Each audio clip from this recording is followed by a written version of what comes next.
any heat there with you and Raven? Because, you guys kind of scalped his head. You know what I mean? You guys really did some real damage there. Yeah, well, okay. On as Billy says, the inside baseball stuff.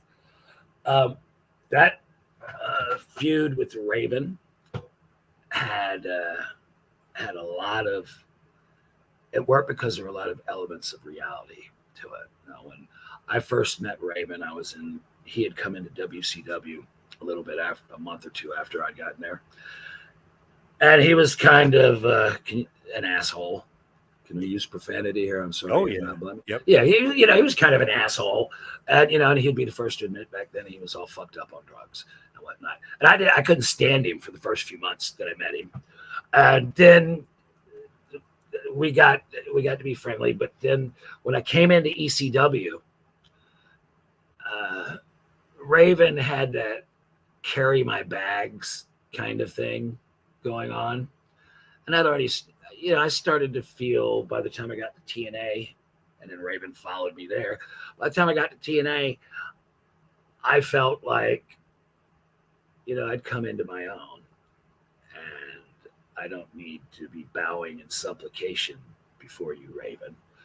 And so that there was a little bit of that on the backstage reality thing going on.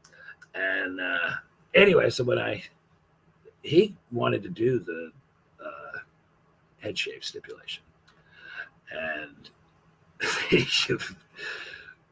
long story short, which I think was part of sabotage, instead of being left with all the grooming supplies I was supposed to be left with, I was left with sheep shears. I had no idea, and they look like jack-o'-lantern teeth instead of the kind of trimmers you put on your face. And, basically it's the referee's giving us the Iggy to go home. The pay-per-view is going off there. It's like, okay, we've got like 45 seconds or a minute, whatever it was, and we've got to get this thing on and get it done. So combination of adrenaline and trying to beat the clock. Right. I had those things in there. I literally scalped him. He's on YouTube somewhere talking about the fact he had to wind up getting hair transplants years later because his hair never grew back properly. And if you look at that footage, it's coming off like I was on it with a cheese grater or a potato peeler. And when I came through the back, I was already in the back, and he came through. Oh, and he was hot as hell. And he went to take a swing at me, and he pulled it at the last second. I could actually feel the concussion of the air stopping, almost just barely. It's almost like a bullet flew by my face. And Slash, Wolfie D, jumped in between us. He was real pissed off, but within a couple of days it was over. But that was a great storyline, and again, it had enough elements of the master and the student,